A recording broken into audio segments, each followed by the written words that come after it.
dari kelompok 3 akan mempresentasikan topik terkait reproduksi vegetatif alami dengan mengusung jurnal yang berjudul Stolen Development and Culture Production Practice of Winter Crown Strawberries. Anggota kelompok kami itu terdiri dari Muhammad Raihan dan saya sendiri Hesti Madinah Syaputri. Next.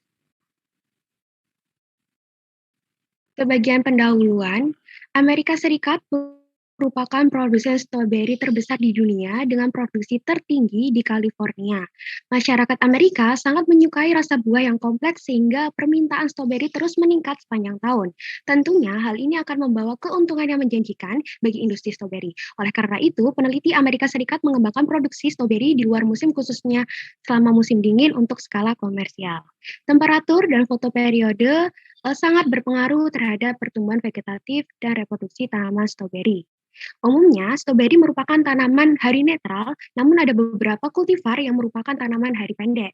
Temperatur optimal untuk hasil buah dan ukuran buah yaitu 20 derajat Celcius pada siang hari dan 15 derajat Celcius untuk malam hari yaitu pada kultivar Candler dan 30 derajat Celcius pada pagi hari dan 25 derajat Celcius pada malam hari pada kultivar Sweet Careless. Keduanya merupakan kultivar hari pendek. Bunga tidak dapat tumbuh pada 30 derajat Celcius pada siang hari dan 2 derajat Celcius pada malam hari. Oleh karena itu, untuk menunjang keberhasilan produksi stroberi pada suhu rendah atau pada musim dingin, diperlukan lingkungan tumbuh yang terkontrol seperti greenhouse. Perkembangan stolon dipengaruhi oleh kondisi tumbuh, karakteristik varietas, dan praktik budidaya. Baik tanaman hari pendek maupun hari panjang, produksi stolon dirangsang oleh fotoperiode dan temperatur sekitar 26 derajat Celcius pada siang hari dan 22 derajat Celcius pada malam hari. Respon ini disebabkan oleh peningkatan aktivitas tunas vegetatif pada roset crown. Beberapa penelitian melaporkan bahwa pemangkasan stolon mampu meningkatkan ukuran buah stroberi. Next slide. Oleh karena itu, tujuan dari penelitian ini yaitu menentukan perbedaan stolon antara tanaman stroberi hari pendek dan hari netar dalam kondisi musim dingin pada greenhouse, dan juga untuk mengetahui pengaruh pemangkasan bunga terhadap peningkatan produksi stroberi. Untuk penjelasan selanjutnya akan dijelaskan oleh rekan saya. Baik, untuk metode, untuk eksperimen sendiri sebanyak 4 kali yang berlokasi pada greenhouse dalam kondisi musim dingin dan terisolasi dari sumber cahaya luar. Serta untuk pemantauan kondisi yang sama dalam interior greenhouse sendiri menggunakan sensor cahaya dan suhu. Kemudian untuk rancangan eksperimen sendiri menggunakan randomized complete block design. Untuk eksperimen pertama sendiri berupa penanaman dormant crown dari 13 kultivar yang terbagi menjadi kultivar hari pendek dan kultivar hari netral ke dalam media dengan komposisinya yaitu 4% tanah, 34% gambut, kemudian 31% vermiculit dan 31% perlit ke dalam pot plastik yang berukuran 15 cm. Kemudian untuk vertigasi dilakukan setiap hari dengan menggunakan 100 ppm nitrogen dari 20N strip 4.4P strip 16,6K. Kemudian untuk penyuplaian panas sendiri menggunakan post air furnace. Untuk pembungaan sendiri dimulai pada awal Oktober dan semua stolon yang dipangkas dihitung pada 10 Desember tahun 2010 untuk penentuan jumlah stolon pada masing-masing kultivar. Untuk pengulangan sendiri sebanyak 6 kali dengan masing-masing pengulangan sendiri berisi 1 hingga 4 tanaman. Kemudian untuk eksperimen kedua sendiri berupa penanaman dormant crown dari 6 kultivar yang terbagi menjadi 5 kultivar hari pendek dan 1 kultivar hari netral. Kemudian dengan pengulangan sendiri sebanyak 6 kali dan masing-masing pengulangan berisi minimal 1 pot.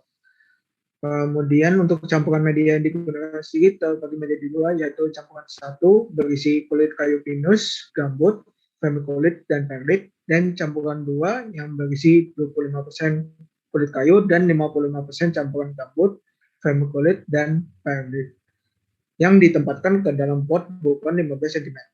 Kemudian letak petak terpisah dan setiap petak utama berisi kultivar dengan 2 campuran media dan 2 perlakuan. 2 perlakuan tersebut yaitu perlakuan di dipangkas atau tidak dipangkasnya stolon. Kemudian untuk penempatannya tersebut di dalam 4 anak petak. Kemudian semua bunga yang dihasilkan selama 3 minggu pertama pertumbuhan dihilangkan sebelum mekar. Untuk eksperimen ketiga dan keempat sendiri dilaksanakan secara bersamaan, tetapi untuk lokasinya sendiri dilakukan di 2 greenhouse yang berbeda. Kemudian untuk eksperimen 3 dan 4 sendiri menggunakan 5 kultivar. Dan sedangkan untuk eksperimen 3 dan 4 sendiri juga terdapat 12 ulangan. Tetapi untuk eksperimen ketiga sendiri terdapat 12 ulangan dan masing-masing kultivar berisi 5 tanaman sehingga totalnya terdapat 300 tanaman. Sedangkan untuk eksperimen keempat sendiri terdapat 12 ulangan dan masing-masing ulangan sendiri terdapat 20 tanaman sehingga terdapat total sekitar 1.200 tanaman. Kemudian untuk kultivar eksperimen 3 sendiri ditempatkan melintasi 2 bangku yang berukuran 1,8 kali dengan 18,3 kali dengan 0,91 meter. Sedangkan untuk eksperimen 4 sendiri ditempatkan melintasi 3 bangku berukuran 1,8 kali dengan 21,3 kali dengan 0,91 meter. Untuk pengembangan data pada eksperimen 1 yaitu semua stolon yang telah dipangkas dihitung. Kemudian untuk eksperimen kedua sendiri, stolon dengan kisaran panjang 7,6 hingga 12,7 cm dari setiap tanaman dalam setiap minggu dihilangkan dan dihitung. Kemudian untuk eksperimen ketiga dan keempat sendiri berupa penghitungan stolon dan pembuangan setiap minggu yang hanya dilakukan pada eksperimen 3 saja. Sedangkan untuk eksperimen 4 sendiri tidak dilakukan secara berkala yaitu dalam setiap minggunya. Kemudian untuk analisis data sendiri menggunakan ANOVA dengan SAS Limits. Untuk eksperimen 1 sendiri menggunakan uji T atau pairwise comparison dengan alpha sama dengan 0,05. Kemudian untuk eksperimen kedua menggunakan ANOVA, eksperimen ketiga sendiri, eksperimen ketiga dan keempat memplotkan jumlah total stolon dari setiap periode panen. Data eksperimen ketiga ditransformasikan ke skala log, sedangkan untuk data eksperimen keempat dievaluasi dengan menggunakan uji T dengan alpha sama dengan 0,05. Selanjutnya yaitu hasil yang pada eksperimen pertama yaitu terdapat perbedaan yang signifikan pada jumlah stolon yang dihasilkan oleh masing-masing kultivar. Namun tidak ada perbedaan antara kultivar hari pendek dan hari netral sebagai kelompok. Jadi di sini tidak diketahui tidak diketahui kalau kultivar hari pendek itu selalu tinggi ataupun sebaliknya seperti itu. Terus dapat kita ketahui juga pada tabel 1 kultivar AC Wendy yaitu merupakan kultivar hari pendek itu menghasilkan jumlah stolon yang lebih banyak secara signifikan dibandingkan kultivar hari pendek lainnya seperti pada Clancy dan Gander. Kultivar yang sejenis juga menunjukkan perbedaan jumlah stolon pada kultivar Seascape N merupakan tanaman hasil hari netral yang memiliki dormant corm sehingga stolon dihasilkan lebih banyak dibandingkan dengan tanaman yang baru digali di akhir musim panas atau awal musim gugur seperti Seascape F. Dan juga ditemukan pada kultivar Albion B yang menunjukkan produksi stolon lebih besar dibandingkan dengan Albion A yang merupakan kultivar dari pot yang mengalami pertumbuhan aktif. Next.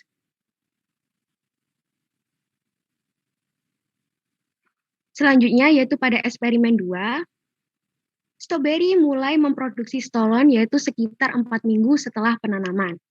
Pemangkasan dilakukan pada minggu ke-6, yaitu pada bulan Oktober, dan berlanjut hingga minggu ke-19, yaitu bulan Januari. Dapat ditunjukkan pada gambar 1. Pada kultivar Albion menunjukkan produksi stolon tertinggi pada minggu ke-6 sampai minggu ke-9. Namun, pada minggu ke-9, Gander menunjukkan rata-rata jumlah stolon tertinggi. Pada minggu ke-12, kultivar FV2 Plus, Seascape Plus, dan Albion memproduksi stolon secara maksimal. Sementara pada minggu ke-13, kultivar Candler dan Seascape menunjukkan puncak produksi stolon. Kemudian, pengamatan dilanjutkan hingga minggu ke-20 dan diperoleh bahwa Candler memproduksi jumlah stolon yang signifikan dibandingkan kultivar FV2+, Seascape, dan Seascape Plus. Minta tolong untuk next slide. Yang ditunjukkan pada tabel 2. Next. Ada banyak variabilitas dalam jumlah buah beri dan juga berat buah yang selama masa produksi 20 minggu. Selama masa produksi 20 minggu. Nah, berat rata-rata beri tertinggi diamati pada minggu ke-13. Berat beri tertinggi terjadi pada minggu ke-13 dan bertepatan dengan jumlah produksi stolon maksimal.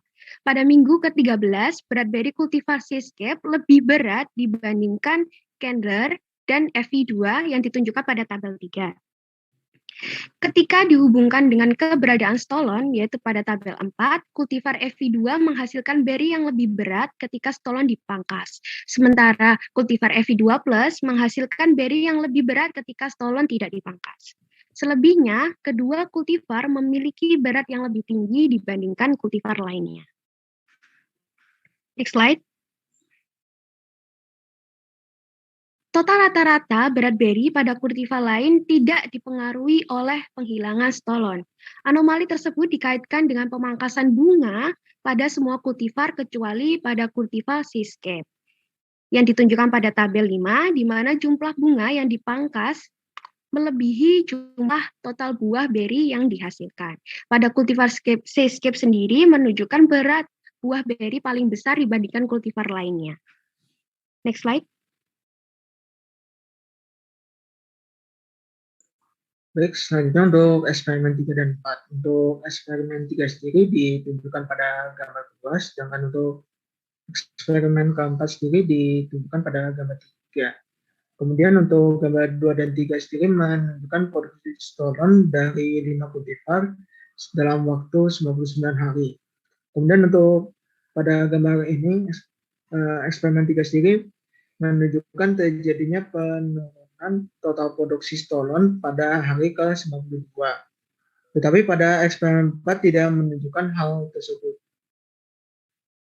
Kemudian untuk gambar 2 sendiri menunjukkan kultivar FV2 memiliki produksi stolon terbanyak dibandingkan dengan kultivar lainnya. Sedangkan gambar ketiga sendiri menunjukkan produksi stolon terbanyak adalah pada kultivar Seascape.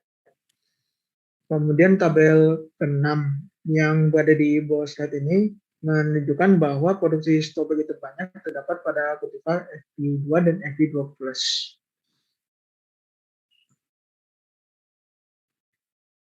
Kemudian untuk kedua tabel ini menunjukkan perbandingan NS-min dari jumlah stolon yang dipanen per pot setiap kultivar dalam hari tertentu. Untuk tabel 7 merujuk pada gambar 2 yaitu eksperimen 3.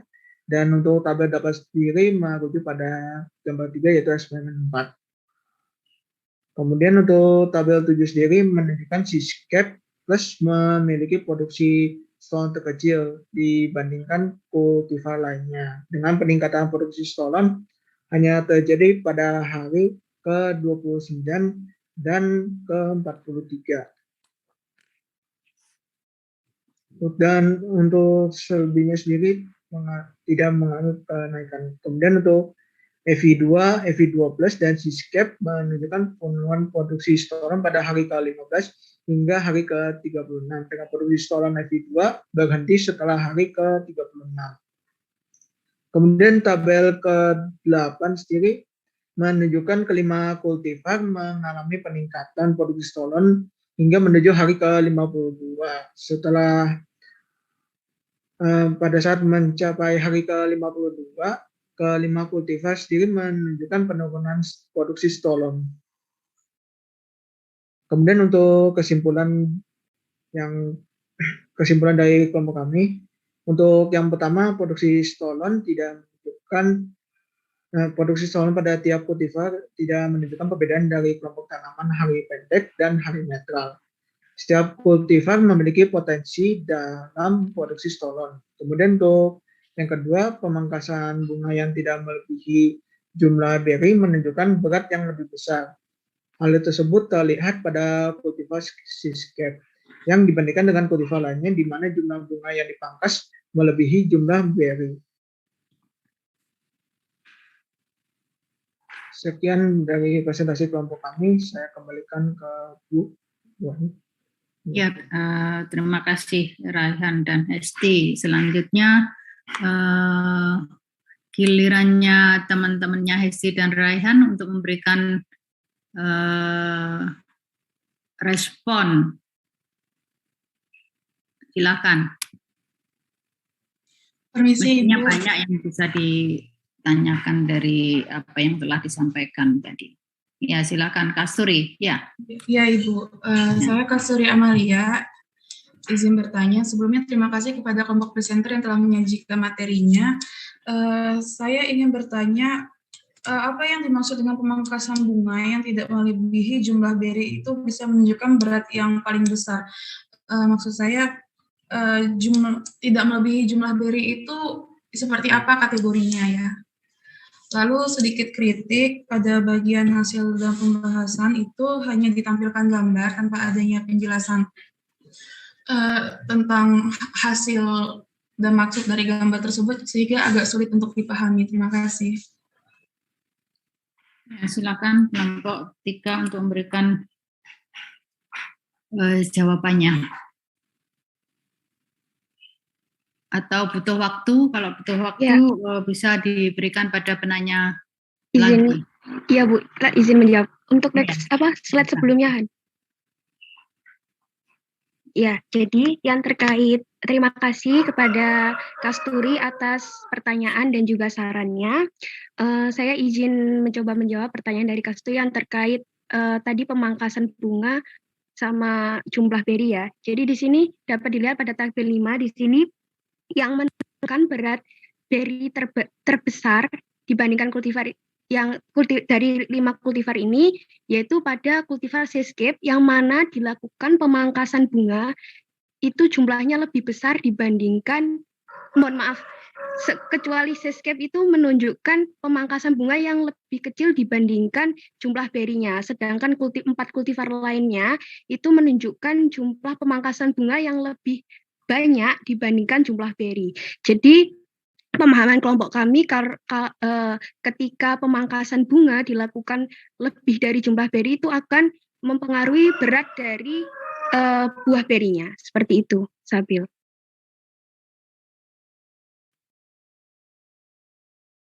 Apakah ada feedback?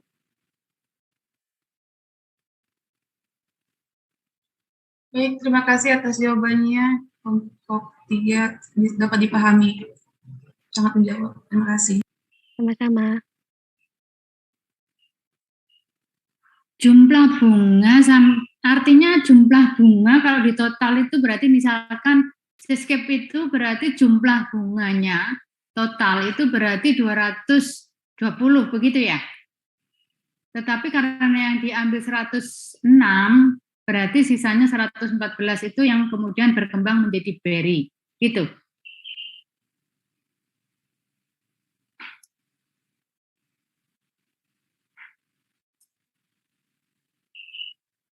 Gimana Isti?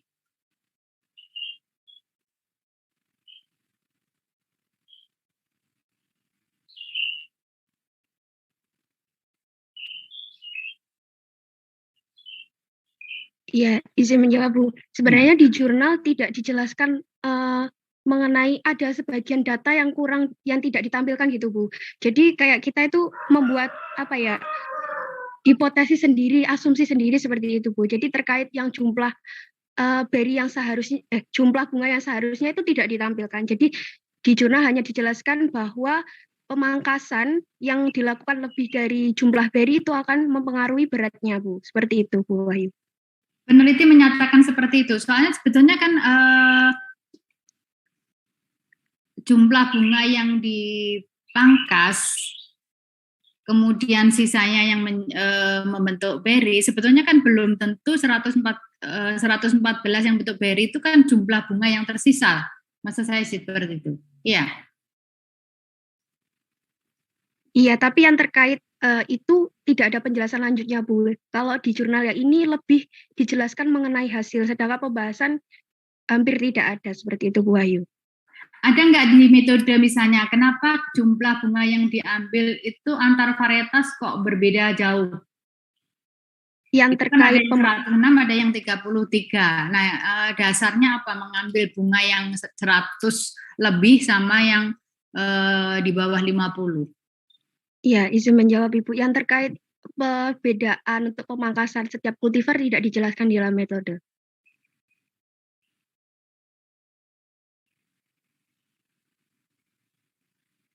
Dari Audin ada yang bertanya lagi?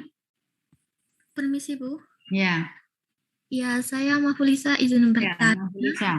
Ya, untuk yang pertama, apakah umur beberapa kultivar yang digunakan ini itu sama atau tidak ya? Kan karena pasti umur tanaman yang digunakan jika berbeda itu jumlah stolon atau bunganya juga berbeda. Kemudian untuk yang kedua, saya masih bingung mengenai perbedaan eksperimen 2 dan 3.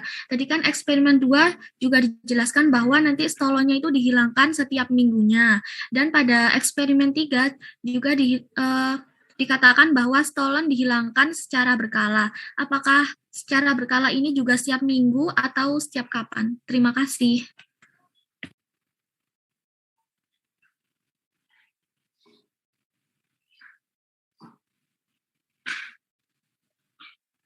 Baik, apakah Rehan mau menjawab duluan? Mungkin saya coba ingin menjawab ya. Kalau misalnya untuk sebentar.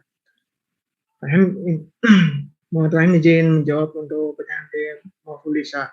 Untuk terkait kultivar yang digunakan sendiri, di dalam jurnal tidak disebutkan umur yang dipakai untuk kultivar tersebut. Jadi dalam jurnal ini hanya disebutkan jenis-jenis kultivarnya saja. Selebihnya untuk kriteria misalnya umur, terus kemudian keadaan kultivarnya tidak disebutkan. Kemudian untuk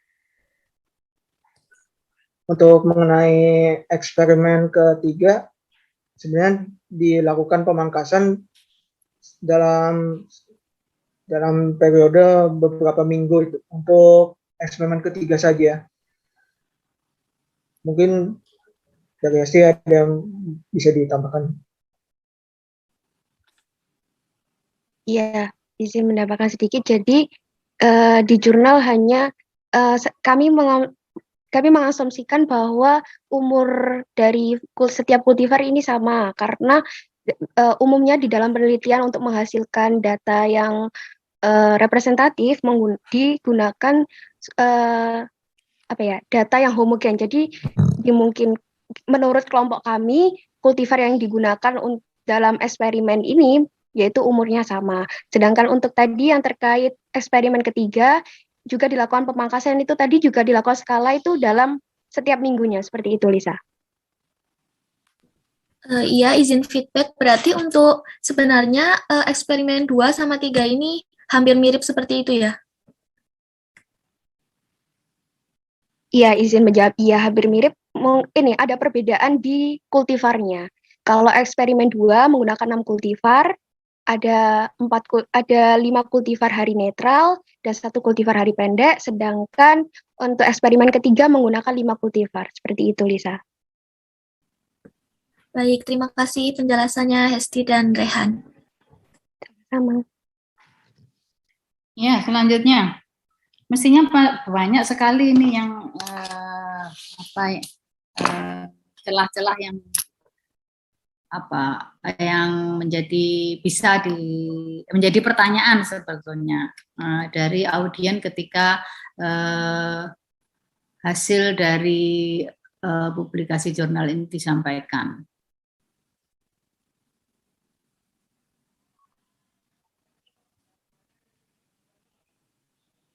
Silakan teman-temannya Hesti yang lain.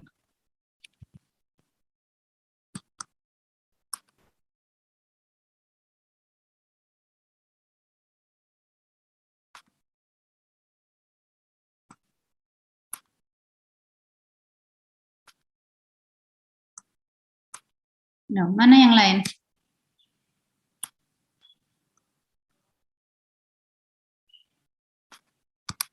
Nanti silakan.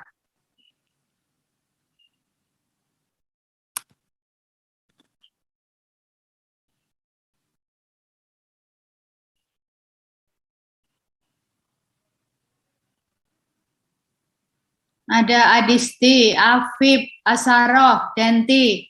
Tak absen. Adisti ada? Ada Ibu. Afif. Asaroh. Hadir Bu. Denti. Ada Ibu. Esti. Iya Bu, saya yang presentasi Bu. Oh, Kasturi tadi sudah. Mafulisa sudah. Nafika. Hadir Ibu. Rahma. Hadir Bu. Silakan memberikan respon pada temannya yang tadi presentasi.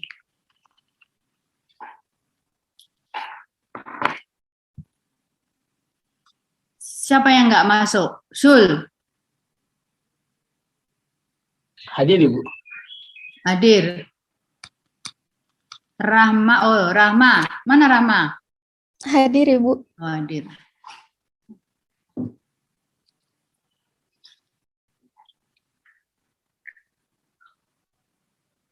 Banyak sekali sebetulnya pertanyaan dari tadi yang disampaikan, dari apa yang diteliti oleh peneliti ini.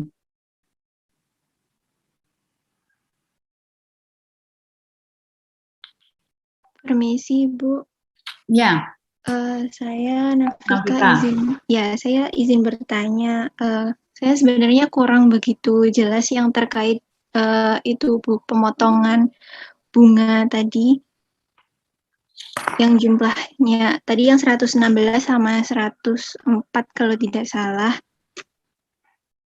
Nah, itu apakah sebelumnya sudah disampaikan oleh peneliti kalau sepaham saya itu kan buahnya itu terbentuk dari bunganya. Nah, kalau yang flower remove itu kan berarti bunganya dihilangkan seperti itu ya. Nah, terus disisakan terus yang sisanya itu dibiarkan tumbuh menjadi buah.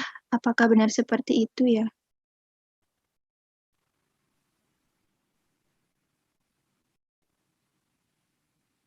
Ya, silakan dijawab.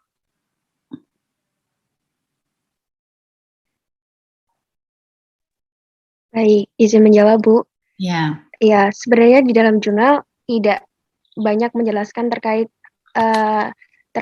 tabel 5 ini, hanya dijelaskan hanya bahwa pemotongan yang melebihi jumlah beri itu mempengaruhi beratnya, yaitu kalau lebih banyak itu berarti beratnya lebih turun, tidak lebih besar seperti itu. Jadi kalau pemahaman dari kelompok turun itu di mana? Dibandingkan dengan yang mana? Sebenarnya gini Bu, ada dijelaskan di openingnya itu ada banyak variabilitas dalam jumlah beri dan berat selama 20 minggu, tapi di dalam jurnal tidak dituliskan, data tidak disajikan gitu, seperti itu Bu. Misalkan tabel 5, kultivarnya itu kan ada FI2, ada FI2+. Apa bedanya FI2 apa 2+ itu memang beda kultivarnya ataukah perbedaan terkait dengan pengambilan jumlah bunga? Enggak. Kultivar ya? Iya, kultivarnya Bu, beda, bukan. Nah, sekarang saya tanya, tujuan pemangkasan bunga itu apa? Di situ dijelaskan enggak oleh peneliti? Disinggung sedikit di dalam latar belakang kalau pemangkasan bunga itu mempengaruhi ukuran dari beri, Bu. Memang Seperti benar. Okay. Tapi gini, kalau dilihat data itu bunga yang diambil misalkan untuk candle ya, itu 82. Akhirnya jumlah berinya cuma 8. Ya, kemudian beratnya 7. Nah, ini kan nggak tahu berat yang tidak diambil bunganya berapa.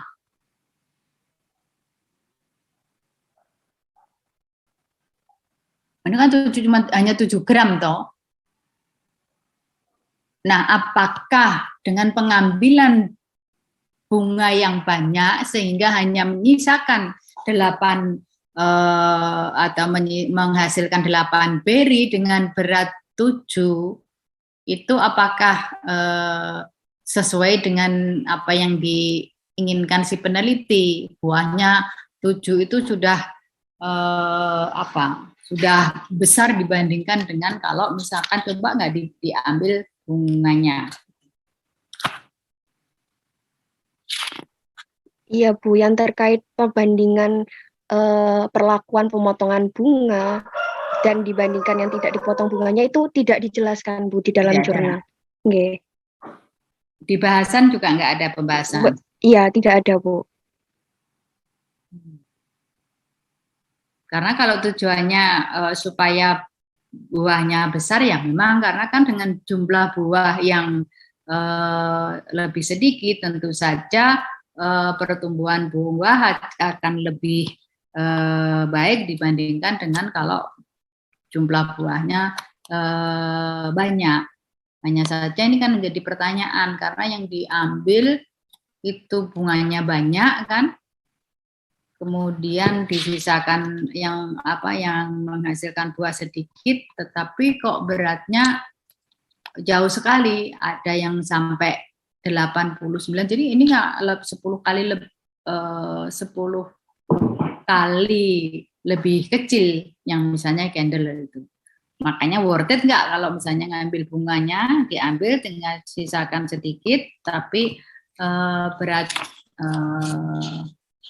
buahnya seperti itu hasilnya. Saya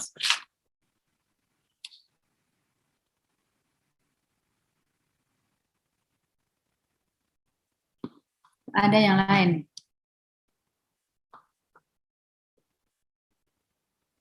Ya, Vip.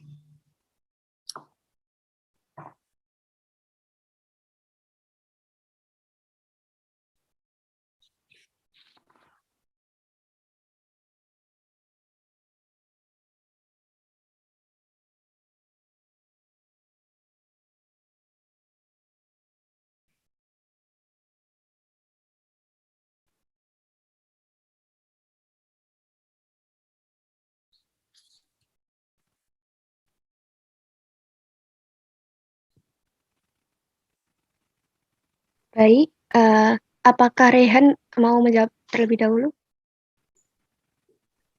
Mungkin saya coba izin menjawab ini ya. Untuk penggunaan kultivar di eksperimen 2 sama eksperimen 3 sendiri tidak dijelaskan mengapa menggunakan kultivar Canberra dan kultivar San Andreas. Dari jurnal yang kami bahas sendiri tidak ada penjelasan terkait tujuan dari penggunaan kultivar tersebut. Mungkin sudah menjawab pertanyaan dari aku. Ya, izin menambahkan sedikit. Di jurnal hanya menjelaskan kalau eksperimen 2 itu ada 6 kultivar, terus habis itu dijelaskan kultivarnya apa saja, 6 kultivar itu. Kemudian yang eksperimen ketiga juga cuma hanya dijelaskan menggunakan 5 kultivar dan disebutkan macam-macam kultivarnya, ya seperti itu. Afif. Izin menambahkan sedikit, tidak dijelaskan terkait kayak potensi kultivar ini lebih baik, itu tidak ada.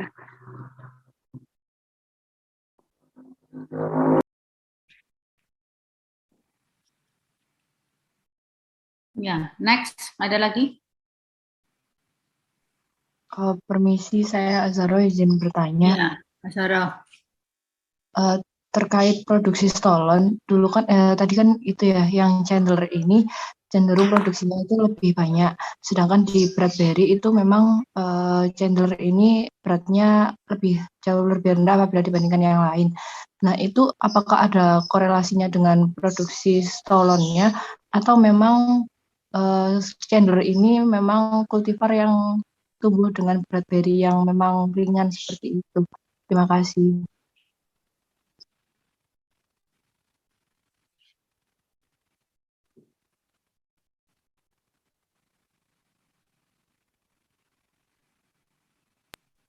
Baik, izin menjawab pertanyaan dari Azharo. Tadi untuk yang eksperimen 2 ini kan menggunakan 6 kultivar ya, yang Scandler ini merupakan kultivar hari kalau Candler ini merupakan kultivar hari pendek, sedangkan kultivar lainnya ini merupakan kultivar hari netral. Nah, secara umum strawberry itu merupakan kultivar hari netral. Jadi kemungkinan adanya gap jauh antara Candler dan kultivar yang lain itu dimungkinkan karena itu perbedaan pengaruh foto periodenya seperti itu. Azharo kalau dari pemahaman saya. Baik, Hesti, terima kasih.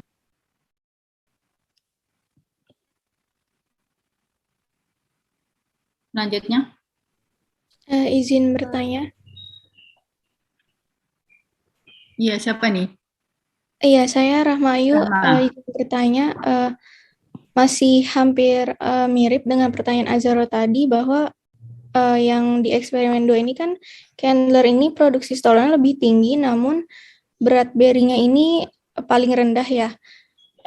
Apa dimungkinkan juga karena pemangkasan bunganya itu ya, jadi berat bearingnya ini rendah. Seperti itu. Terima kasih.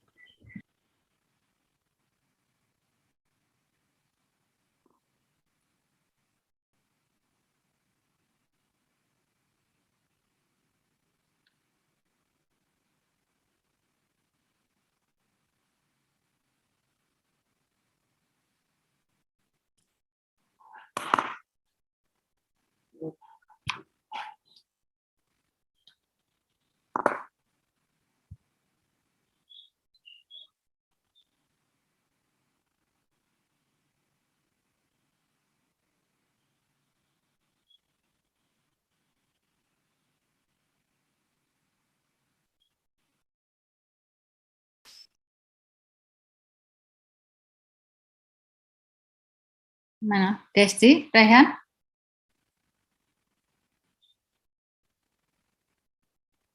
Desti, Pak Desti.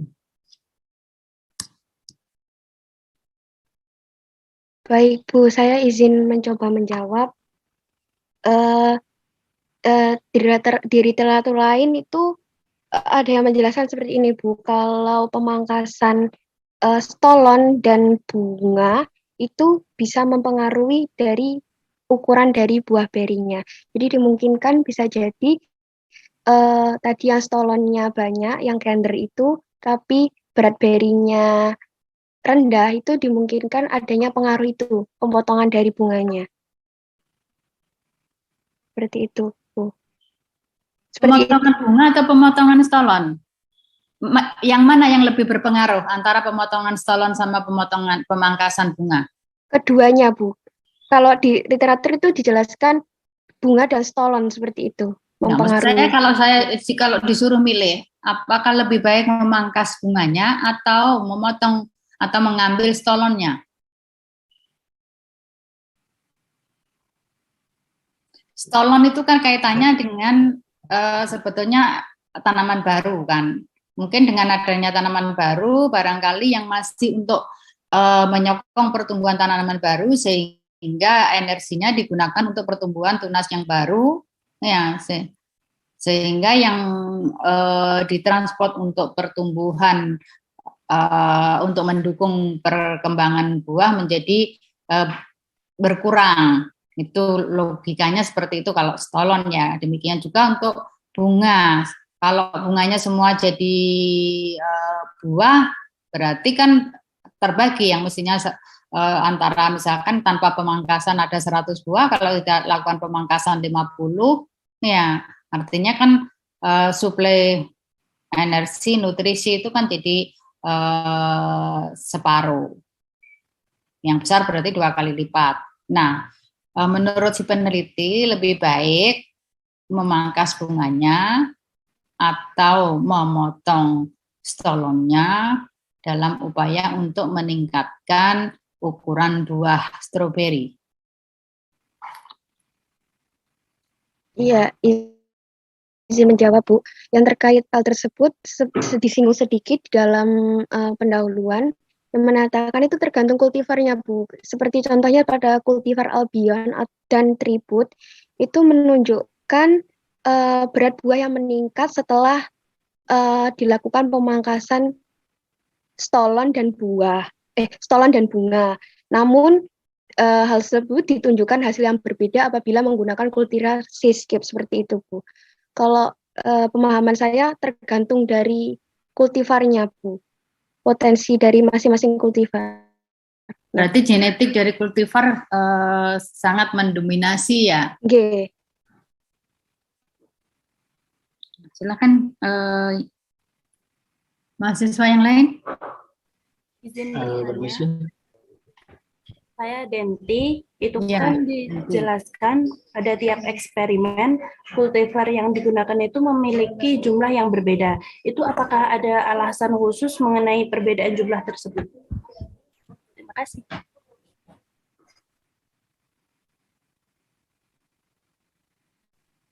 Baik, terima kasih Denti atas pertanyaannya. Mungkin Raihan mau menjawab?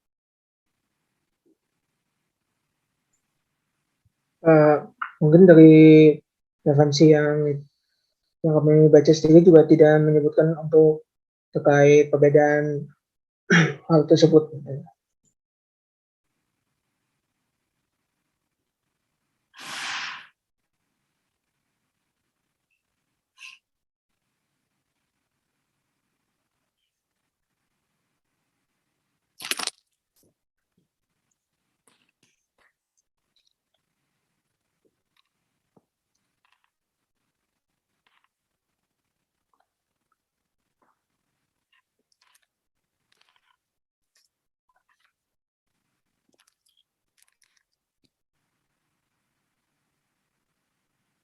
Gimana? Denti, sudah terjawab apa belum? Tadi dari jawaban dari Rehan itu Bu tidak dijelaskan mengenai hal tersebut.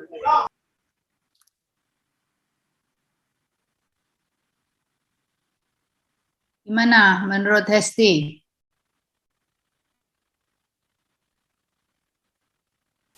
Iya, Bu. Menurut pemahaman saya, sebenarnya di jurnal tidak dijelaskan, Bu, yang terkait kenapa menggunakan kultivar itu. Mungkin ini, Bu, apa ya? Kan tanaman stroberi kan tadi seperti yang di bagian latar belakang saya menjelaskan bahwa stroberi itu tidak hanya kultivar hari netral saja, tapi juga ada yang kultivar hari pendek. Mungkin itu, Bu, kayak nggak tahu ya, Bu, sepertinya random seperti itu. Jadi yang eksperimen 1 juga mengandung kultivar hari pendek, hari netral, kultivar 2 juga seperti itu, sampai kultivar keempat, Bu. Ya, ini nampaknya peneliti menggabungkan beberapa eksperimen yang sebetulnya tidak didesain terlalu baik ya, karena kalau dilihat hasilnya pun artinya tidak konsisten. Jadi di eksperimen 1 dia menggunakan 13 varietas, ya. Kemudian eksperimen yang sama itu eksperimen 3 dan 4 ya. Oke, 5 kultivar. Tapi karena dilakukan pada waktu yang berbeda, kalau saya lihat datanya itu juga berbeda jauh. Ya, apakah itu berat beri ataukah jumlah stolon? Ya. Coba lihat berat berinya. Makanya ini berat beri total ataukah berat beri per buah. Karena tadi yang dibahas yang awal itu berat berinya bisa sampai 80. Bisa sampai 106, ya. Berapa tadi? Tetapi yang di belakang itu berat berinya itu cuma 22. Ya, nah ini. Ini ada 28. Nah, yang satunya ada 89. Ya. Berarti kan jauh sekali. Satunya 22 toh. Makanya itu beratnya itu berat dari 114 beri ataukah berat dari 1 beri. Ini misalkan sisipnya yang di sini ini eksperimen berapa ini? Misalkan ada 89, candle-nya 7. Tapi di tabel berikutnya itu cuma 28 berat. Coba tabel berikutnya. Ya, ini kan sama-sama berat beri terus.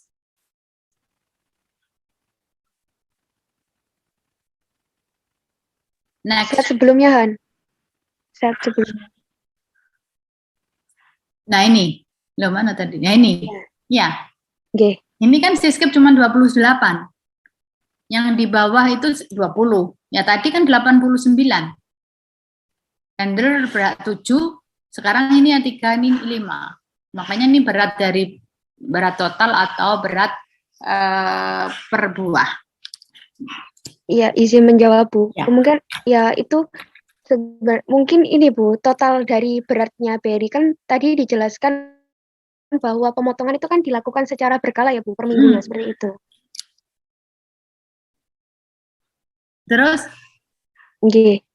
Jadi yang tabel 3 ini setelah pemotongan 3 minggu awal, 3 minggu, sedangkan tabel berapa tadi? 5. Minta tolong Raihan, next slide. Ya ini pada minggu ke-5.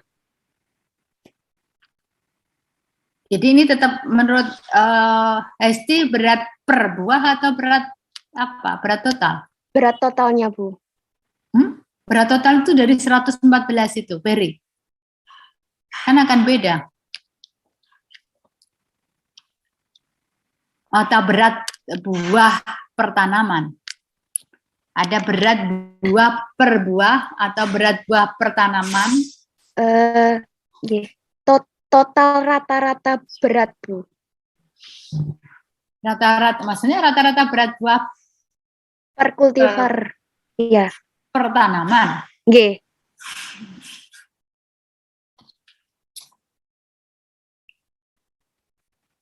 Dari mahasiswa, apakah masih ada? Ya, saya dulu izin bertanya, Bu. Tadi sempat dijelaskan sama Besti kan kalau stroberi itu nggak cuma tanaman hari netral, ada yang hari pendek gitu. Tapi karena tadi saya sempat disconnect dari Zoom, saya sempat cari jurnalnya kan, jadi saya ada baca di bagian yang hasil eksperimen 1 itu ditunjukkan tidak ada perbedaan yang signifikan antara tanaman yang hari pendek dan hari netral. Gitu. Nah itu sebenarnya foto periodik tanamannya itu memiliki pengaruh atau tidak menurut kelompok yang presenter ini? Iya, izin menjawab Zul.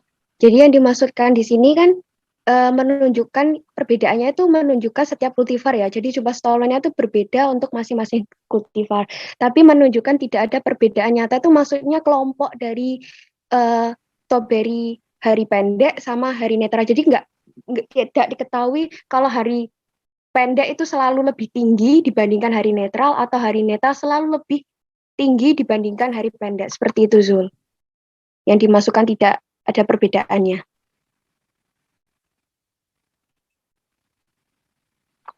Apakah bisa diterima, Zul? Bisa.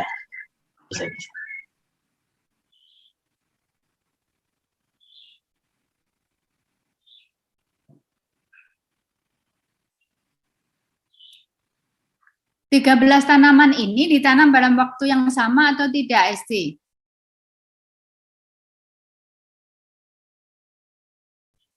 Iya, Bu. Izin menjawab, untuk 13 tanaman ini ditanam di waktu yang bersamaan, Bu. Dan ya, ditanam pada waktu yang sama, kan? Oke, tahun 2010 sampai 2011 yang untuk eksperimen yang pertama. Namun kan itu dilakukan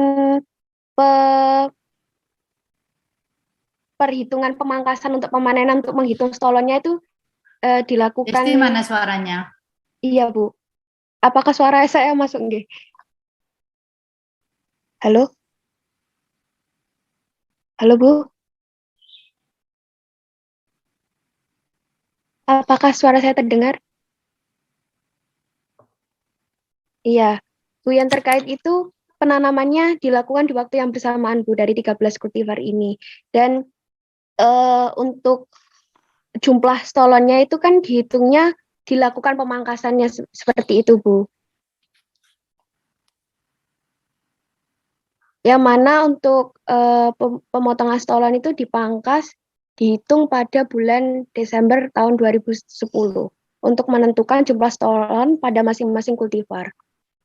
Seperti Maksud itu, saya Bu. dengan tampilan tabel 1 ini sebetulnya kan memang kultivar akan sangat berpengaruh terhadap artinya gini, jumlah stolan lebih ditentukan oleh kultivar, ya kalau data yang ditampilkan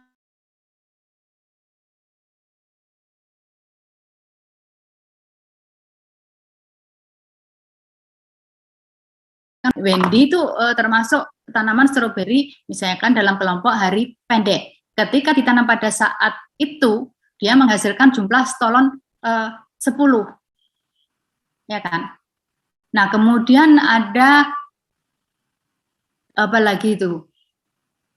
Honeo apa namanya apa itu? Misalkan itu hari netral. Kemudian jumlah stolonnya pada saat itu 7,8. Menurut saya kan bukan berarti tidak dipengaruhi fotoperiode. Karena pada saat itu sebetulnya hari pendek atau hari netral pada saat penelitian. Karena di sini sebetulnya Wendy ini tidak diberikan pada dua kondisi yang berbeda. Kalau misalnya kondisinya berbeda hari pendek dan hari netral, maka bisa dikatakan bahwa kultivar ini dipengaruhi untuk pembentukan stolonnya dipengaruhi oleh hari pendek atau hari netral. Tetapi ini kan ada tanaman yang hari netral dan hari pendek yang kultivarnya berbeda. Tentu saja jumlah stolonnya akan berbeda. Lepas dari itu tanaman hari pendek atau tanaman hari netral. Iya.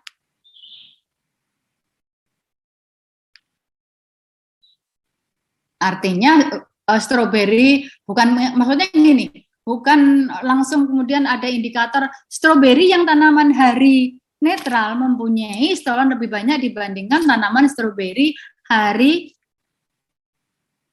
pendek, kan nggak bisa. Ya, tergantung ada varietas lebih.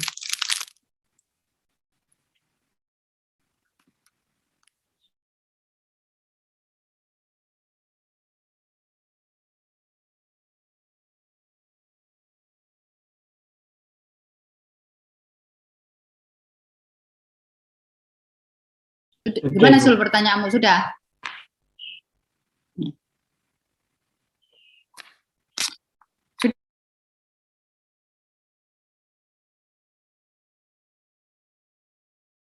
Yang tidak aktif bertanya minggu depan diupayakan untuk ketika temannya presentasi bisa lebih aktif lagi. Saya rasa sudah cukup mulai dari presentasi sama diskusinya ya, mudah-mudahan memberikan pemahaman pada kalian semua yang lebih baik. Kita beri apresiasi untuk Esti dan Raihan yang telah menyampaikan artikelnya dengan baik. Ya, selanjutnya saya teruskan sebentar mengenai agak saya rubah ya, saya sesuaikan dengan praktikum karena praktikumnya adalah perbanyakan vegetatif secara buatan dengan stek supaya bisa mendukung kalian dalam membuat laporan. Maka saya berikan dulu materi yang terkait dengan stek ya, meskipun pada praktikum kemarin sudah beberapa saya jelaskan ya. Nah, ini adalah tentang reproduksi pada tanaman. Mungkin Bu Iin juga sudah menyampaikan, tetapi secara sepintas akan saya jelaskan sebelum saya masuk ke reproduksi vegetatif secara buatan atau perbanyakan secara buatan. Ya. apa yang dimaksud dengan reproduksi tumbuhan, yaitu produksi individu baru atau keturunan baru pada tanaman yang dapat dilakukan secara seksual dan aseksual.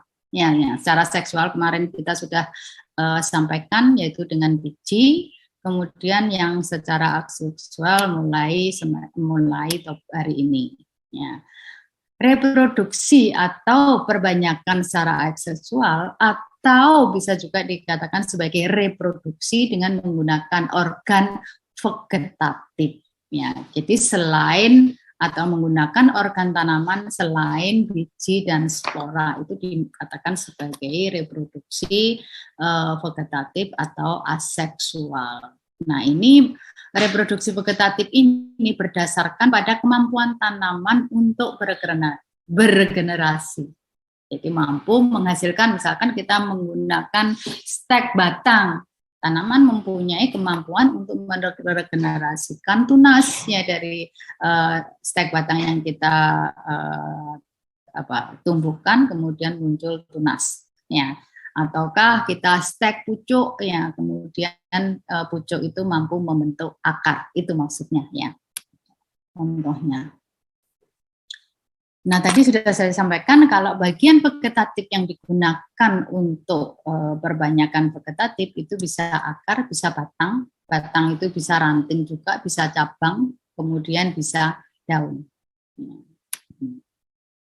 Nah, dan hanya memerlukan satu induk tanaman. Ya, tetapi kalau reproduksi seksual menggunakan dua tanaman ya, karena tanaman yang membawa nanti gamet jantan dan kemudian gamet betina. Meskipun mungkin ada tanaman yang kedua gamet itu ada di satu tanaman. Ya. Dan hasilnya itu sama persis dengan induknya, makanya dikatakan sebagai klon. Ya. Nah, ada kerugiannya ketika tanaman hanya mampu melakukan perbanyakan secara vegetatif, ya, karena tidak menghasilkan suatu variasi ya, baru. Jadi makin lama variabilitas itu makin sempit. Kemudian juga selain tidak menimbulkan adanya variasi genetik, juga kualitas dari tanaman itu makin lama juga makin menurun. Ya, mungkin akumulasi dari misalkan tanaman itu tidak sehat karena infeksi jamur, infeksi bakteri, ya, kemudian distekkan lagi. Ya. Itu beberapa kerugian kalau kita melakukan reproduksi secara vegetatif. Ini tadi yang sudah saya sampaikan persis dengan induknya, ya, baik secara genotip maupun otomatis secara fenotipik, kecuali kalau memang ada faktor lingkungan yang sangat kuat bisa mempengaruhi fenotipiknya. Ini adalah beberapa perbedaan antara reproduksi aseksual dan reproduksi seksual. Kita fokus pada yang sebelah kiri saja, yaitu reproduksi aseksual. Tidak melibatkan pembentukan dan fusi gamet. Ya. Berarti yang seksual berarti melibatkan. Kemudian individu baru berkembang bisa dari satu sel atau bagian ya, organ jaringan dari satu tanaman. Ya. Sel aja bisa, satu sel juga bisa, satu bagian misalnya kita dari ngambil daun kita stek ya. Contohnya kalau kita fokus bicara stek juga bisa menghasilkan individu baru. Kemudian tidak atau hanya melibatkan pembelahan mitosis, ya, tidak melalui pembelahan meiosis. Sedangkan untuk reproduksi seksual selain meiosis juga mitosis. Ya. Tidak memerlukan pembentukan organ seks, berbeda dengan kalau reproduksi seksual. Nah ini tidak menghasilkan variabilitas. Ya. Ini juga menjadi salah satu pembatas atau kelemahan dari reproduksi secara vegetatif. Ya. Sedangkan kalau yang seksual itu variabilitas. Ya. Seperti dari kalian, nggak ada yang sama persis dengan ibu atau bapak, mesti campuran keduanya. Kalian dengan adik kalian, dengan kakak kalian nggak ada sama. Itu artinya kan ada variabilitas. Ya. Tetapi kalau menggunakan vegetatif akan sama persis.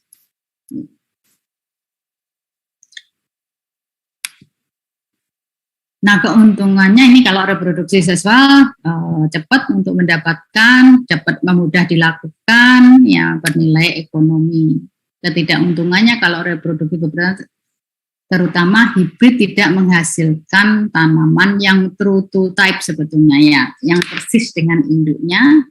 Beberapa tanaman juga sulit untuk diperbanyak dengan biji, baru itu alternatif perbanyakan vegetatif.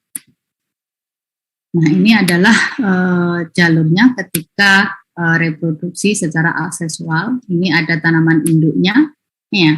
Bagian dari tanaman induknya itu akan lepas atau memisah.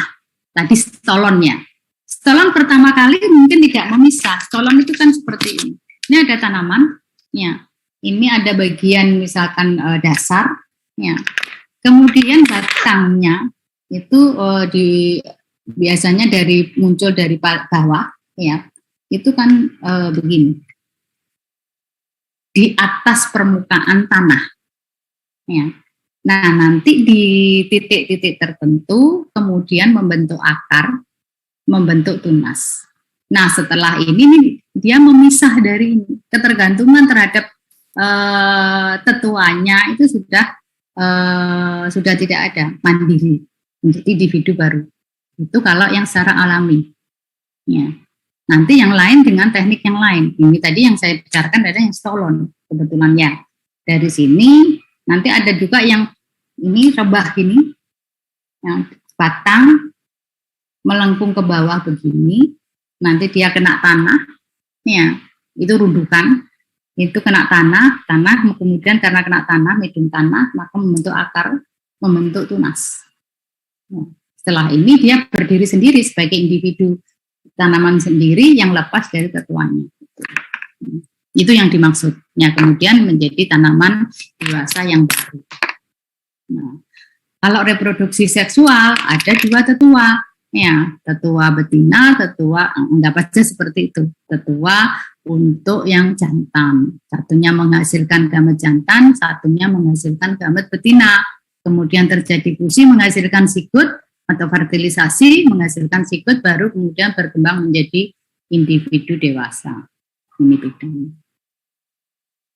Nah, reproduksi aseksual sendiri ada dua, yaitu secara alami dan secara buatan. Yang kiri nggak usah dilihat, yang sekarang fokusnya ke aseksual. Ya.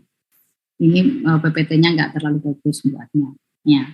Jadi perbanyakan vegetatif itu bisa alami, bisa buatan. Ya, yang alami dikatakan sebagai perbanyakan vegetatif alami. Yang buatan dikatakan sebagai perbanyakan vegetatif buatan. Apa perbanyakan vegetatif buatan? Dikatakan sebagai perbanyakan vegetatif buatan karena memang terjadi atau hasil dari aktivitas manusia, campur tangan manusia, artinya itu buatan. Stek, grafting, ya, cangkok, kultur jaringan, itu semuanya adalah perbanyakan vegetatif buatan. Tapi kalau alami, runner, ya, risum, nanti itu semuanya alami. Umbi itu alami. Ya. Nah, kita ke perbanyakan vegetatif buatan. Ada beberapa metode nanti yang beberapa saya jelaskan tadi. Dan ini sangat bermanfaat bagi beberapa petani bunga, petani buah, ya, untuk produksi tanaman secara komersial. Nah, mengapa kita menggunakan perbanyakan vegetatif buatan atau meregenerasikan tanaman secara buatan? Ya, bisa juga karena tidak ada sumber biji secara alami. Tanaman tidak menghasilkan biji secara alami. Ya. Kemudian nunggu vegetatif alami terlalu lama, bisa dilakukan perbanyakan vegetatif lama. Ya, kemudian bisa merubah komposisi spesies. Ya, kalau nunggu itu gini, kalau alami Misalkan alami kalian menggunakan apa? Umbi, ya, umbi kentang atau umbi batang atau umbi akar.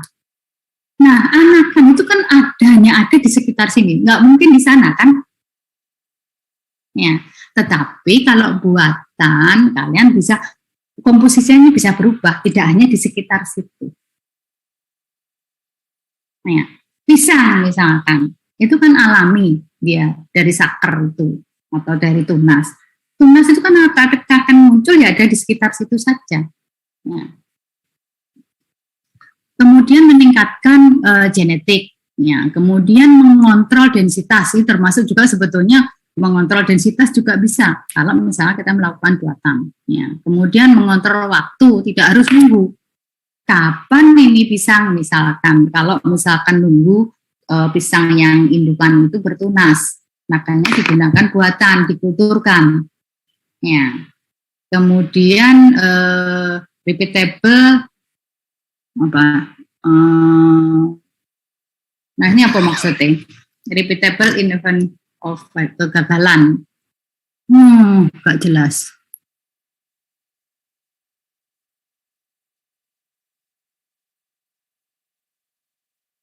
Kegagalan yang dapat diulang. Ini tidak jelas ini yang ketiga, ini yang terakhir ini ya, nggak usah dimasukkan aja ya.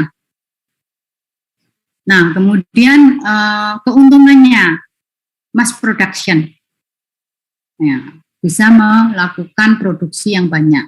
Kalau berdasarkan runner, berdasarkan tunas, tadi bisa dilihat misalnya runner berapa sih tadi rata-rata runnernya, misalkan berapa Hesti satu tanaman, ya. Tapi kalau misalkan dilakukan dengan buatan, kita bisa banyak, ya. Kemudian tidak ada biji. Keuntungannya tidak membutuhkan biji yang diperlukan untuk multiplikasi varietas. Ya. Kemudian teknik yang bermanfaat untuk produksi tanaman yang sulit diperbanyak dengan menggunakan biji. Jadi kalau misalnya menggunakan biji sulit, ya berarti kita bisa menggunakan buatan. Terserah, buatan itu bisa juga sebetulnya menggunakan biji. Ya, kalau kultur anggrek itu kan sama-sama menggunakan biji, tapi buatan. Ya. Nah, makanya istilahnya bukan, kalau anggrek itu bukan perbanyakan vegetatif, buatan, tapi termasuk perbanyakan reproduktif karena menggunakan biji. Biasanya saya menggunakan istilah perkecambahan biji anggrek melalui kultur jaringan. Karena memang hasilnya bukan klonal. Tetap ada variabilitas. Nah, perbanyakan vegetatif buatan itu bisa secara stack. Ya. Biasanya bisa dilakukan pada berbagai macam tanaman. Kemudian ada grafting. Nggak semua tanaman bisa di grafting. Ya. Kemudian ada istilah dari bagian grafting, itu bud grafting. Kalau yang di grafting itu adalah mata tunas, biasanya dikatakan sebagai bud grafting. Ya. Atau okulasi, bahasa Indonesianya. Ada layering. Layering itu adalah cangkok. Kemudian yang terakhir adalah plant tissue culture. Memang menggunakan teknik atau teknologi yang tinggi atau yang maju. Nah, sekarang kita mulai yang cutting, ya, yang stack. Nah, ini biasanya digunakan untuk perbanyakan tanaman-tanaman hias, terutama ya. Kalau tanaman buah itu seringkali itu menggunakan grafting. Ya, tanaman hias dengan menggunakan stek, bisa batang, bisa daun, bisa akar. Nah ini adalah salah satu. Jadi bagian tanaman yang apakah itu batang atau daun atau akar bisa kalian potong. Makanya namanya cutting. Dipotong, kemudian ditumbuhkan, bisa medium tanah, bisa medium air, ya. Kemudian dari situ akan menghasilkan individu baru. Dan ini merupakan salah satu cara perbanyakan yang paling mudah. Nah, ini bisa dengan batang, akar. Ini contohnya kalau menggunakan spesies African Violet, Begonia itu bisa pakai daun. Peperomia kemarin juga pakai daun. Ya, beberapa tanaman kayu itu bisa pakai batang atau kayu lunak itu bisa pakai batang. Kemudian ada pakai akar. Brambles ini genus rubus, kemudian poplar itu pakai cutting kayu ya yang dorman. Ini kita mulai dengan stek batang. Jadi biasanya yang digunakan adalah bagian batang yang mengandung tunas terminal atau lateral. Jadi tidak hanya tunas lateral, tapi juga maksudnya tunas terminal saja, tapi juga tunas lateral. Artinya bagian di bawah ini bisa digunakan. Ya, tahu ya bedanya ya. Jadi kalau kamu punya cabang tanaman, ya, misalkan ini bagian ujung, ini bisa digunakan stek, bagian yang sini juga bisa digunakan stek. Ya, artinya kalau ini dia memanfaatkan tunas terminal, di sini memanfaatkan tunas lateral. Nah, ini dipotong, kemudian ditumbuhkan pada media. Nah, ini yang beberapa yang perlu diperhatikan ya supaya metode stek yang kita gunakan itu berhasil. Jangan menggunakan tanaman yang artinya pertumbuhan yang lama. Yang paling bagus itu yang baru. Ya. Kan ada atau tanaman itu sudah tidak berkembang lagi, sudah tua ya jangan digunakan. Tapi kalau dia masih dalam tahapan pertumbuhan itu bisa digunakan. Beda loh ya. Jadi yang pertumbuhan yang lama sama yang baru. Tetapi yang baru ini yang bagian tua bisa digunakan. Beda ya. Jadi kalau misalnya ada tanaman besar, ini ada cabangnya ya. Yang cabang ini masih dalam pertumbuhan, yang cabang ini udah lama. Yang bagus mana? Yang ini. Ya. Yang inilah yang digunakan. Ya. Kemudian hindari tunas yang berbunga. Kalaupun terpaksa bunganya diambil. Ya. Bunga dan tunas bunganya diambil. Ya. Nah, karena energi yang akan yang dihasilkan itu akan digunakan untuk menghasilkan, untuk mendukung bunga, ya, mensupport bunga, perkembangan bunga dibandingkan dengan akar, pertumbuhan akar. Oleh karena itu harus dihilangkan. Nah, kalau kita mau memotong bagian yang digunakan bagian stek itu harus yang sehat, tanaman yang tidak kena penyakit. Ya. Nah, lebih disarankan itu dari bagian yang atas tadi terkait dengan pertumbuhan juga. Kalau ini sudah pertumbuhannya sudah sudah berhenti ya lebih baik yang bagian yang masih tumbuh dengan baik. Nah, kemudian hindari mengambil bagian stek tanaman yang mengalami defisiensi nutrisi unsur hara.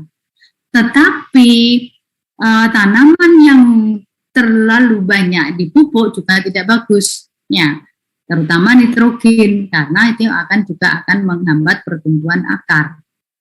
Nah, jadi kalau yang terlalu bisa dilihat sebetulnya ketika banyak N pertumbuhannya ke vegetatif memang bagus ya, tetapi itu juga enggak bagus. Ya.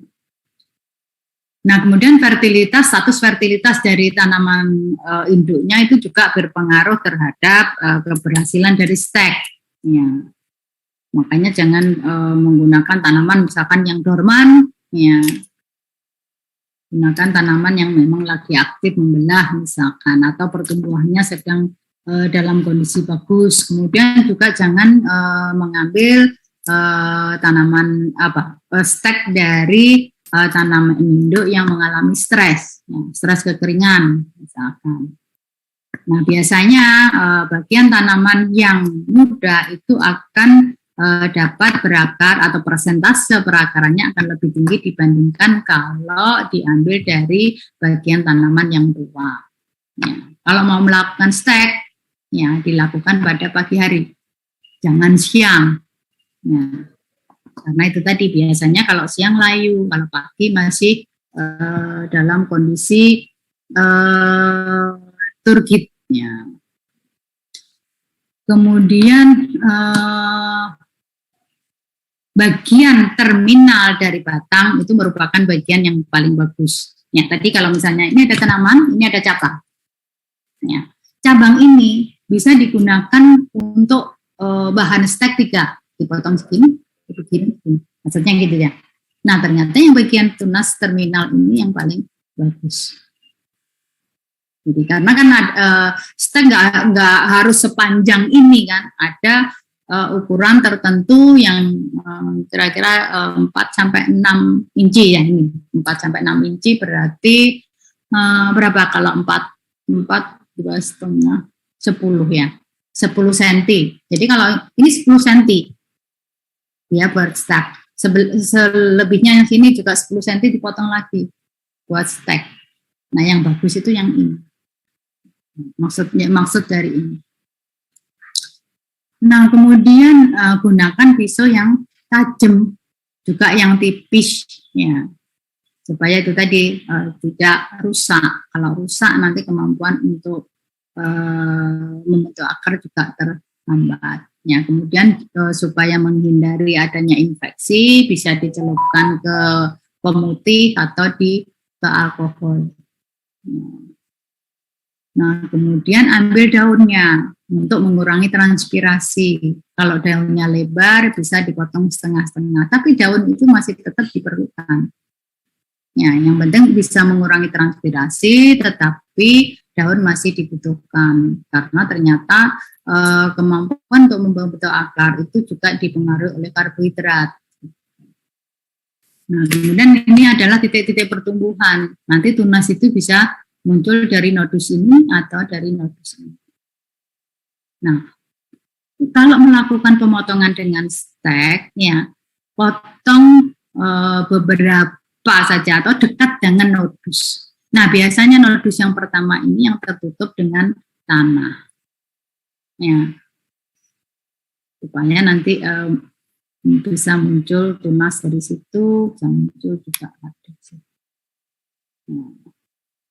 Nah, tadi ini daun yang bawah diambil untuk mengurangi transpirasi.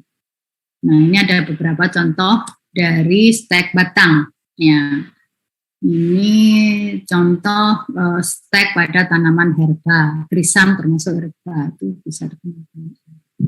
Kemudian stek tanaman berkayu yang lunak. Ya, ini contohnya adalah dahlia.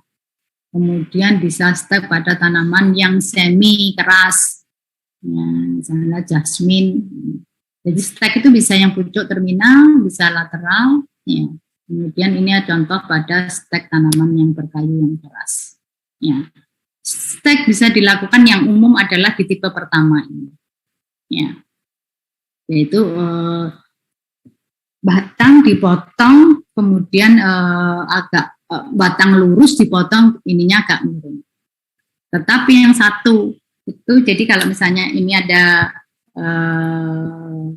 tanaman, terus ini ada cabang, nah menggunakan bagian yang ada di sini. Ini malet ini, terus kemudian heel yang ini. Jadi kalau heel itu berarti ini ada bagian batang yang lain, ini yang digunakan stek, jadi masih menggunakan bagian yang di sini. Ini biasanya untuk tanaman-tanaman yang sulit dilakukan stek. Ya. Nah, kemudian ini adalah stek akar.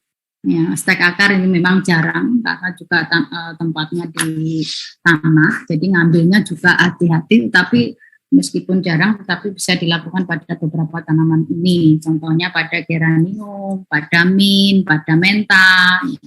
Ini menggunakan stek akar. Lah, stek akar yang harus diperhatikan itu juga nanti ditandai supaya nggak bingung. Kalau batang kan kita tahu melihat orientasi dari daun ya, mana bagian bawah, mana bagian atas. Tapi kalau akar, itu kita nggak tahu mana bagian atas, mana bagian bawah. Jangan sampai kebalik. Nah, oleh karena itu ketika motong akar, langsung dipotong yang atas itu tumpul, lurus ya. Tetapi yang bawah itu miring.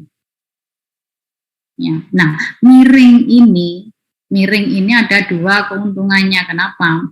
Sebetulnya memperluas permukaan tumbuhnya akar. Yang kedua juga bisa memudahkan ketika kita mau menancapkan. Itu ada dua hal. Nah, ini dilakukan pada beberapa tanaman berkayu, perennial, tahunan, ya, sama dengan stek batang, cari yang sehat, ya, akar yang hidup. Jangan akar yang tidak hidup loh ya. Akar yang mudah kering, yang sudah coklat, itu ya jangan digunakan. Cari yang biasanya masih segar, ya masih kayak mengandung kayak masih mengandung air ya, bukan lagi kering, bukan kering. Diistilahkan di sini masih fleshy, ya. Tebal fleshy itu adalah akar yang baik digunakan untuk stek. Ya. Kalau panjangnya kurang lebih sama 2-6, artinya 2-15 cm lah. Bisa dipotong-potong. Jadi di atas nanti flat, tumpul, kemudian yang di bawah itu miring. Jangan lupa untuk menandai saja. Ini mengapa kita harus memotong batang, harus miring pada bagian ujungnya. Berfungsi supaya luas penampang lebih besar dibandingkan horizontal, sehingga tempat tumbuh akar pun lebih banyak. Ya. Selain itu juga mempermudah saat menancapkan batang tersebut ke daun. Ini adalah cara untuk stek akar. Ya. Ini diambil dulu, kemudian dipotong. Ya, ini agak dikupas sedikit yang bawah. Ya. Untuk menstimulasi pertumbuhan akar baru batangnya. Ya kayak seperti kalau kita mau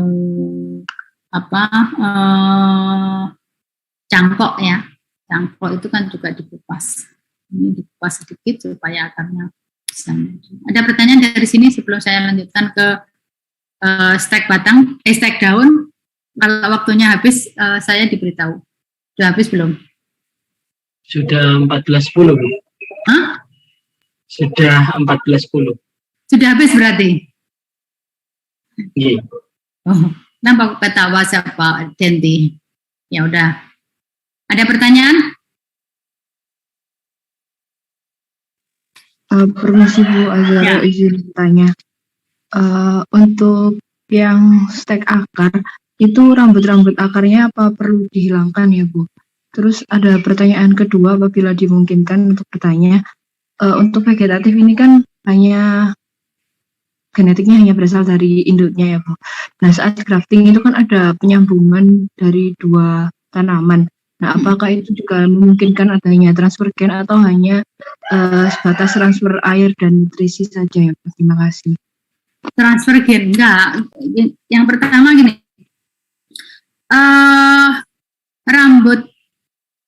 rambut akar selagi sebetulnya tidak melukai akar. Kalau misalnya itu enggak berguna, sebetulnya bisa dihilangkan seperti kepada mungkin daun kalau menurut saya gitu. Tetapi kalau itu nanti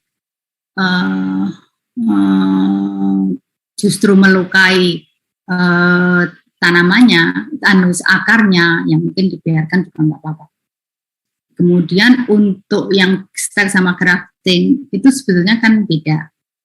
Jadi gini, kalau stek ini individu, saya ambil, saya tumbuhkan menjadi individu yang sama. Jadi gini, ini ada tanaman, ini ada bagian cabang. Kemudian ini saya potong, kemudian saya tumbuhkan. Ya, saya tumbuhkan. Ini akan sama persis dengan ini. Ya kan? Nah, paham ya. Nah, kemudian kalau yang grafting itu ini, ya, ini sama ini. Biasanya antara tanaman, jadi kalau grafting karena menyambungkan itu ada istilah batang bawah, batang atas. batang bawah berarti yang dia digunakan sebagai bagian dari bawah tanaman. Yang diperlukan adalah sistem perakarannya. Biasanya dia yang tahan penyakit, yang sistem perakarannya kuat. Sedangkan yang atas, yang untuk bagian atas dikatakan sebagai batang atas.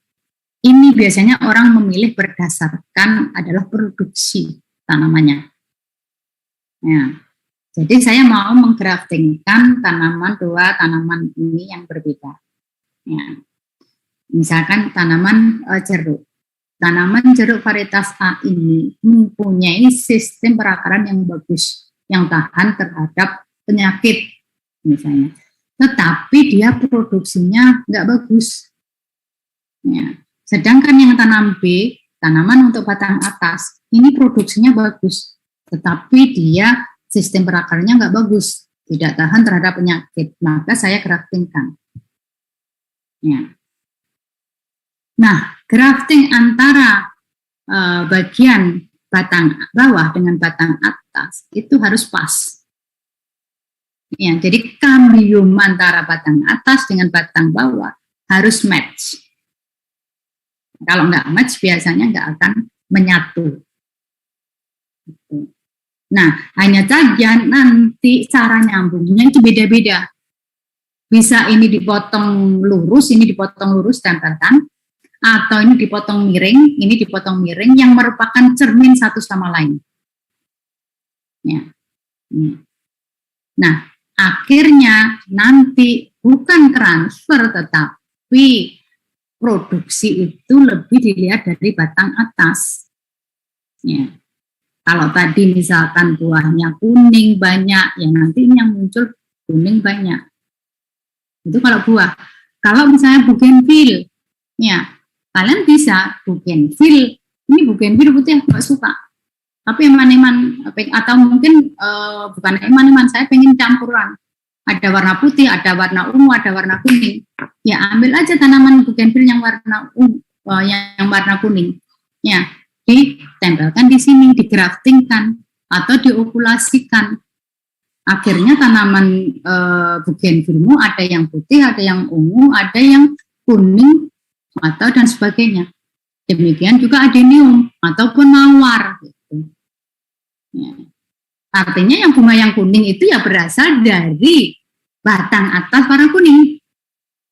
Yang merah dari batang atas yang warnanya merah, tapi tidak ada percampuran, artinya ini kemudian semuanya warna karena ada tempelan itu tadi atau grafting.